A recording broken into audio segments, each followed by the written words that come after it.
Everyone, welcome to Patel ma'am academy. आज का हमारा टॉपिक है शिक्षण अभिक्षमता या टीचिंग एप्टीट्यूड। आपका ये जो टॉपिक है ये रिलेटेड है नेट फर्स्ट पेपर से, all teacher eligibility test CTET से। इसके अलावा एमएड और बीएड के कोर्स में भी ये बहुत ही महत्वपूर्ण विषय है शिक्षण अभिक्षमता। चलिए अब इस विषय पर अपने वीडियो को आगे बढ़ाते हैं।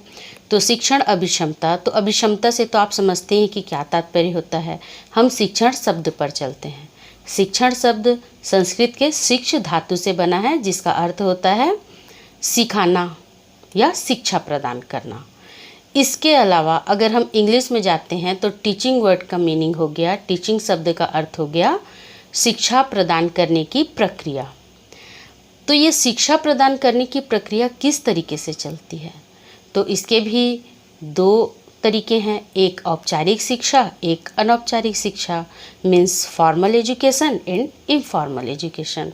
तो फॉर्मल एजुकेशन तो किसी संस्था द्वारा प्राप्त होती है, जिसमें एक सिलेबस होता है, कुछ सीखने का उद्देश्य होता है, एक निश्चित टाइम टेबल होता है, जिसके अकॉर्डिंग हम समय से जाते हैं अपने उस स्थान पे जहाँ हमें विद्या प्राप्त होती है या कुछ ट्रेनिंग ली जाती है, और एक निश्चित समय पर वहाँ से हम छुट्टी लेकर घर भी आ जाते हैं। तो ये जो एक प्रोसेस में एक सिस्टमेटिक वे से होता है, इसे फॉर्मल एजुकेशन या औपचारिक सीखना कहा जाता है।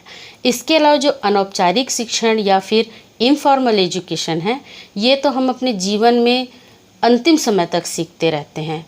किसी भी वस्तु से सीखा जा सकता है, किसी भी प्राणी से सीखा जा सकता है।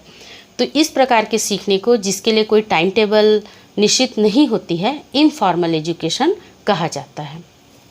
इसके अलावा आगे हम देखते हैं कि ये जो प्रक्रिया है शिक्षण अभिक्षमता में, शिक्षण में जो प्रक्रिया है उसमें कौन कौन इन्वॉल्व होता है। तो इसमें मुख्य रूप से 3 बातें होती हैं, एक टीचर रहेगा, एक विद्यार्थी रहेगा और एक पाठ्यक्रम रहेगा, जिसे टीचर द्वारा विद्यार्थी को प्रदान किया जाएगा। तो इस तरीके से हमने देखा कि शिक्षण में 3 मुख्य बिंदु होते हैं, शिक्षक, छात्र और एक पाठ्यक्रम या सिलेबस। इसके अलावा शिक्षण अभिक्षमता में हम टीचर के बारे में जानेंगे, लर्नर के बारे में जानेंगे, और ये जो शिक्षण होती है इसके क्या ऑब्जेक्टिव्स होते हैं। तो इसके ऑब्जेक्टिव वैसे तो जनरली हम पढ़ते हैं कि सामान्य उद्देश्य, ऑब्जेक्टिव मीन्स उद्देश्य, सामान्य उद्देश्य, विशिष्ट उद्देश्य, इस तरीके से इसे बांटा गया है। परंतु अगर हम मूल आत्मा में जाएं, इस उद्देश्य के, शिक्षण के उद्देश्य के अगर मूल आत्मा में जाएं, तो हम ये पाते हैं कि सभी उद्देश्यों का सिर्फ एक ही लक्ष्य है, और वो है विद्यार्थी को अधिगम प्रदान करना, शिक्षार्थी को अधिगम प्रदान करना। ये शिक्षण का, टीचिंग का मेन ऑब्जेक्टिव या उद्देश्य होता है। कैरेक्टरिस्टिक्स या शिक्षण की विशेषताएं। तो सबसे पहले शिक्षण में, टीचिंग में क्या विशेषता होनी चाहिए। तो सबसे महत्वपूर्ण है कि जो शिक्षण होता है वो किससे रिलेट करता है, टीचिंग रिलेटेड टू लर्निंग। शिक्षण सीखने से संबंधित होता है, क्योंकि सीखना कहीं ना कहीं शिक्षण से संबंधित है। आदमी या शिक्षक अपने छात्र को क्या सिखा रहा है, ये बहुत ही महत्वपूर्ण है कि वो छात्र कितना सीख रहा है। तो कहीं ना कहीं शिक्षण पूर्ण रूप से सीखने पर या लर्निंग पर निर्भर होता है कि बच्चे ने कितना सीखा। इसी प्रकार से अब बच्चे ने कितना सीखा, इसी बात से हमारा दूसरा बिंदु आता है कि कुछ ना कुछ आउटकम निकल के बाहर आना ही चाहिए। अगर किसी शिक्षक ने किसी छात्र को कुछ भी ज्ञान दिया है, तो ज्ञान को विद्यार्थी ने कितना ग्रहण किया, वो आउटकम निकल के आना ही चाहिए। ये टीचिंग का सेकेंड कैरेक्टर या विशेषता है कि शिक्षण में, टीचिंग में कहीं ना कहीं आउटकम, कुछ ना कुछ बच्चे ने जो सीखा है वो हमें पता चलना ही चाहिए कि बच्चे ने कितना सीखा और क्या सीखा। Teaching, teaching is the interactive process between teacher and student. अभी अगर टीचिंग क्या है, शिक्षक और छात्र के बीच एक परस्पर संवादात्मक एक प्रक्रिया है, एक प्रोसेस है। तो यहाँ पे एक जो इफ़ेक्टिव पॉजिटिव क्लासरूम होता है, एक ऐसा क्लासरूम जहाँ पे सब चीज़ पॉजिटिव है, इफ़ेक्टिव है, तो वहाँ पे बच्चे में क्या आएगी, बच्चे में कौन सी भावना आएगी, बच्चे में प्रोत्साहन की भावना आएगी। तो यदि एक टीचर अपनी टीचिंग को इफ़ेक्टिव बना पाता है, इफ़ेक्टिव कैसा, पॉजिटिव इफ़ेक्ट वाला, तो जो उसके स्टूडेंट रहेंगे वो प्रोत्साहित होंगे।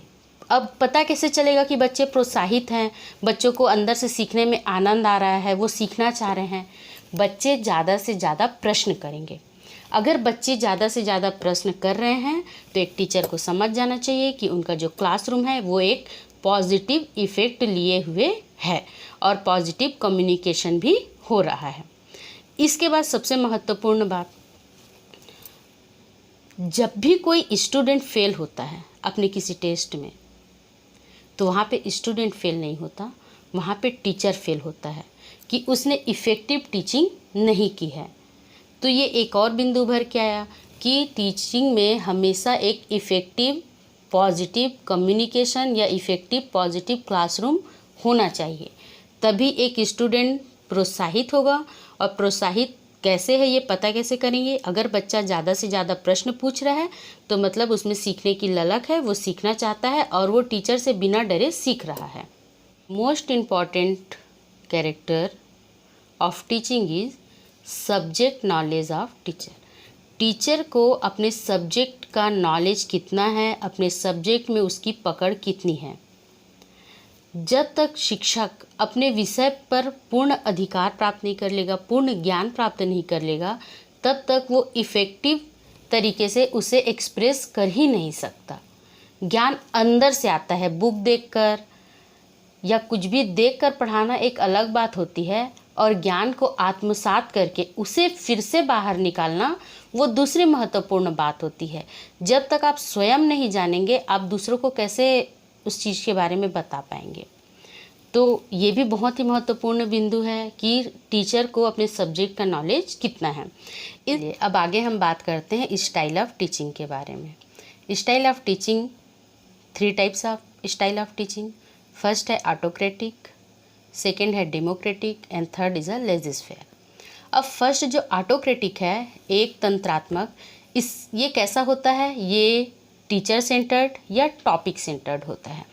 अब चूंकि ये शिक्षक केंद्रित है तो इसमें क्या होगा, शिक्षक तो एक्टिव रहेगा, टीचर बहुत एक्टिव रहेगा, बट जो स्टूडेंट है वो पैसिव हो जाएंगे, वो सुस्त रहेंगे, लेज़ी रहेंगे, उनका जो ध्यान है वो पूरी तरीके से उस टॉपिक पर नहीं रहेगा। दूसरा है डेमोक्रेटिक। डेमोक्रेटिक जो अभी के जो मानवाधिकार है उससे रिलेटेड है।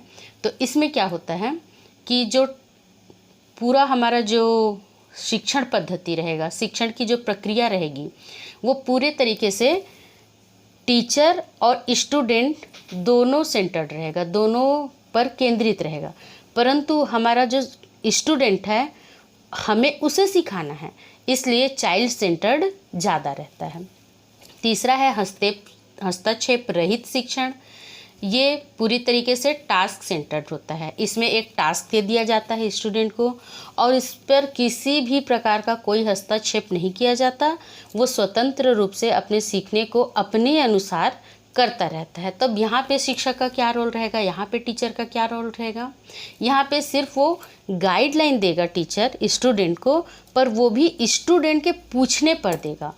बाकी वो शुरू में एक टास्क दे देगा कि आपका टास्क है और इतने समय में आपको इस टास्क को कंप्लीट करके लाना है। तो ये कुछ स्टाइल हो गए टीचिंग के। हमारा जो ये आज का टॉपिक है शिक्षण अभिक्षमता, ये अपने आप में बहुत ही बृहद है।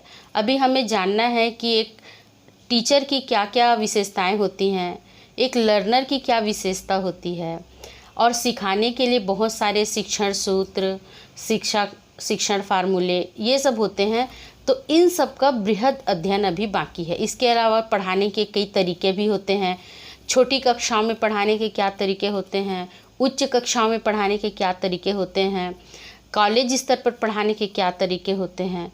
इन सब विषयों को 10 मिनट के वीडियो में समेटना संभव नहीं है, अतः हम आगे के विषयों को अपने अगले वीडियो में जानेंगे।